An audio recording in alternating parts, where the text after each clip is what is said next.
In today's episode, I'm going to be giving you guys the top 5 mistakes to avoid when flipping houses. Hey everyone, welcome back to my channel. I'm Dale Babineau, investor-focused real estate agent and full-time investor. Today I'll be going over the 5 mistakes to avoid while flipping a house. And remember to subscribe, smash that like button, and click to be notified for the next video like this. So there are things that I see constantly on a daily basis, both in my business and others. So make sure to stay until the end of this video because you'll want to avoid all these mistakes when flipping houses. These things can save you tens of thousands of dollars. So let's move on to the top 5 mistakes.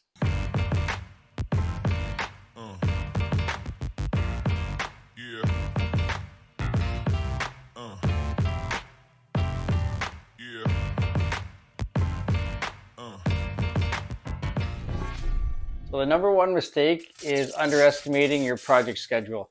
I see a lot of people doing that when they're just getting into real estate investing, and they're very optimistic and excited to get started. They will run their numbers and they'll put 3 months total completion. And personally, I haven't done flips that are 3 months. Usually the only way to have a 3-month turnaround is if you're selling it as is, you're wholetailing it, or if it's a very, very light rehab. But a full renovation is usually never sold in 3 months. Okay, let's run a 3-month scenario. Let's say you're planning a 2-month rehab because you're doing a pretty big project. You'd have to assume that it doesn't extend at all, which would be rare in rehabs. Then you would have to get a really good offer on the first day after the rehab's done, and that offer would have to have no problems and would have to close in 30 days if everything goes in the perfect world scenario. Yes, you can close in 3 months, but as we know, things don't always work out. And many times the rehab schedule will stretch 3 weeks, and then the property stays on the market for a month or two. Then possibly a buyer backs out of the deal, and you have to put it back on the market. And sure enough, this flip has taken us by surprise. I would say a flip is between 6 and 7 months on average. I've done flips in less time, but I like to count in things that are always going to happen.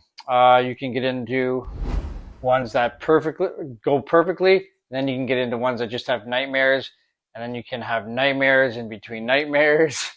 But on average, I do about 5 months. So make sure you give yourself a realistic schedule. And the second big mistake is underestimating the cost of rehab. So I'll see a lot of people look at a house and say, oh man, like I can do this for $20,000 when it's actually going to cost $40,000. Maybe they just don't know how to run the numbers, or they don't know what it's really going to cost. Or maybe in their mind, they're going to say, hey, I can do this by myself. I can do it for $20,000. Whatever the case may be, you shouldn't do the numbers that way. Get a real rehab cost, and a true cost is when you're going to go out and hire somebody else to do this work, because you'll never scale your investment business doing it yourself. If you are the one doing the work in-house yourself, you can personally only do one house at a time. You can't do 10, so start estimating your rehab cost right away.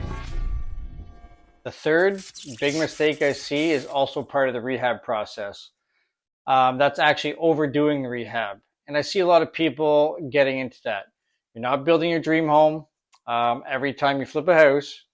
So for example, renovations I see is people removing the popcorn ceiling from every house. And sometimes I will remove it from a lot of my houses.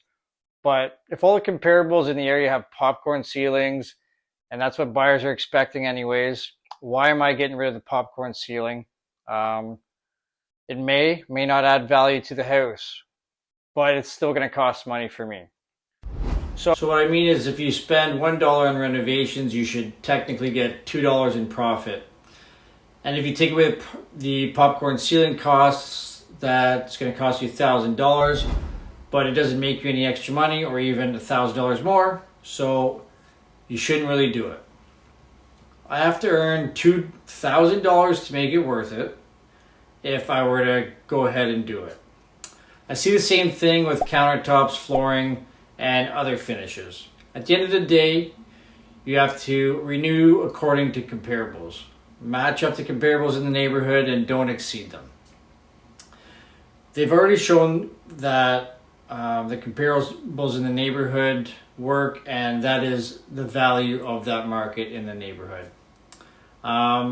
There's really nothing confusing about it. Just copy them so you don't renew too much and you can save on renovation costs. And the fourth biggest mistake I see flippers doing is speculating on the ARV, which is the after repair value. For me, every time we flip, we only use already sold comparables. So if we see a 300K comp and it's very similar to the condition and the upgrades we did or are doing, then I anticipate that. And it works both ways. I don't want to be too conservative. If say it's 280 or 290, I'm going to possibly lose the deal because I'm going to bid a lot lower, and then someone might pay more because they looked at sold comps. But I also don't want to say that I'm probably going to get 310 or 320 and say there isn't many markets on the houses on the market and mine's going to be the better one. That can play a big role in your profits. I see a lot of new investors saying, well, my purchase price is this. I'm going to subtract my rehab costs. I'm going to subtract my realtor commissions. I'm going to subtract the closing costs, and there's my profit. Well, it's not that simple. You're still missing the cost of money, what you borrowed, which is a big part of the equation. You're also missing holding costs like utility, taxes, insurance, and other things. But the monetary costs are what will burn out a lot of people.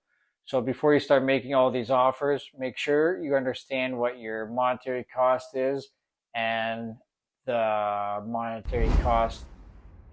And the monetary cost is very similar to the rehab cost. If you have money and you're going to spend it all on cash, that's great. But at some point you're going to run out of cash. We all have a limited amount of money. So start evaluating your deals like you don't have the cash. It's like the rehab. Yeah, maybe you can do the rehab yourself for this one, but you can't do that on everyone if you want to scale your business. As always, thank you guys for watching. If you found this video helpful or informative, don't forget to give me a thumbs up and subscribe to this channel for more content like this.